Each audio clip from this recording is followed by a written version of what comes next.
घड़ों की है, ठीक है। एक घड़ा क्या था, हल्का टूटा हुआ था, और एक घड़ा बहुत मतलब अच्छा घड़ा था। एक गांव में एक किसान रहा करता था, वो पर डे पानी भरने के लिए जाया करता था उन्हीं घड़ों को लेके। जैसे पहले के उसमें दिखाया जाता है टीवी में, जैसे लकड़ी लगा लेते हैं, आगे एक घड़ा लटका, पीछे एक घड़ा लटका, ऐसा वो जाया करता था बेचारा तालाब से पानी भरने। तो जब वो किसान जाया करता था पानी भरने, तो पानी भर के जब वो वापस आता था, तो जैसे 2 घड़ों में पानी भरता था, पर जब लौट के आता था तो 1.5 घड़ा पानी भरता था, क्योंकि एक घड़ा फूटा हुआ था तो उसका पानी सब कुछ गिर जाता था।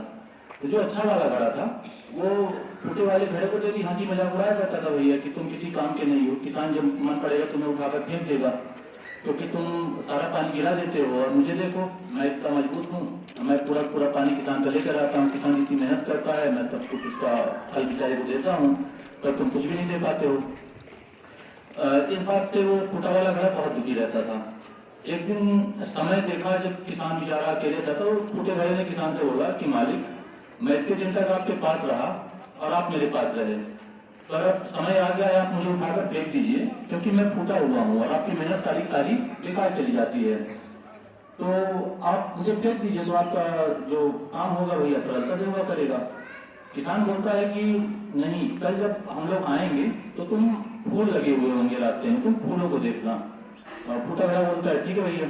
अगले दिन फिर वो किसान जाता है, पानी भरता है तालाब से, फिर रिटर्न आता है, रिटर्न आने में फिर से जैसे पानी गिरना चालू होता है तो फूटा घड़ा फिर दुखी हो जाता है, चले पूरा पानी तो मैं गिरा दे रहा हूँ। पर आगे जब आता है तो फूलों को किसान ने बोला था फूलों को देखना, तो फूल को देख के मन मुग्ध हो जाता है, क्योंकि फूल बहुत सुंदर लगे हुए थे। ये सब चलता हुआ आया और लास्ट में फिर देखा पानी कुछ नहीं बचा, तो फिर दुखी हो गया।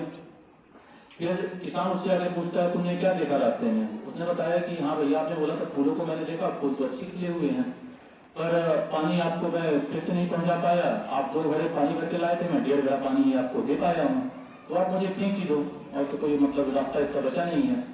तो किसान ने बोला कि तुम फूटे हुए मुझे बहुत पहले से पता था, तो मैंने क्या किया कि मैं शहर गया, मैं फूलों के बहुत सारे बीज लाया, और मैंने बीज पूरे रास्ते में डाल दिए, तालाब से लेके अपने घर तक। और जब तुम वहां से आते हो तो पानी उसमें पड़ता है, तो धीरे धीरे वो बीज जो है फूल बन गए हैं, और इतने सुंदर फूल लगते हैं। और वहीं दूसरी तरफ तुम देखो, जिधर वो अच्छा वाला घड़ा रहता है वहां पर एक भी फूल नहीं लगे हुए हैं, पर तुम्हारे तक खूब फूल लगे हुए हैं। तो इस कहानी से कोई हमें घरों से कहानी से मतलब नहीं है, हमें अपनों से मतलब है। जैसे कि हम लोग किस चीज में कमजोर होते हैं, किस चीज में मजबूत होते हैं, ठीक है। तो जो हमारी कमजोरी है उसको हमें अपनी मजबूती में क्या करना चाहिए, कन्वर्ट करना चाहिए। संसार में हर व्यक्ति कुछ न कुछ कमजोर है, कोई काला है, कोई गोरा है, कोई कुछ है, कैसा भी है, ठीक है। पर उसकी अपनी मजबूती हमें बना लेना चाहिए, ठीक है। जैसे कि कहा भी गया है, जैसे अपन जब चंद्रमा को देखते हैं तो चंद्रमा से हमें शीतलता मिलती है, जब हम सूर्य को देखते हैं तो सूर्य से हमें तेज मिलता है, और जब हम आईने को देखते हैं तो इस संसार की सबसे सुंदर हस्ती को हम देखते हैं, मतलब खुद को देखते हैं, क्योंकि हम हैं जो कि सब कुछ बना सकते हैं, ठीक है। Thank you.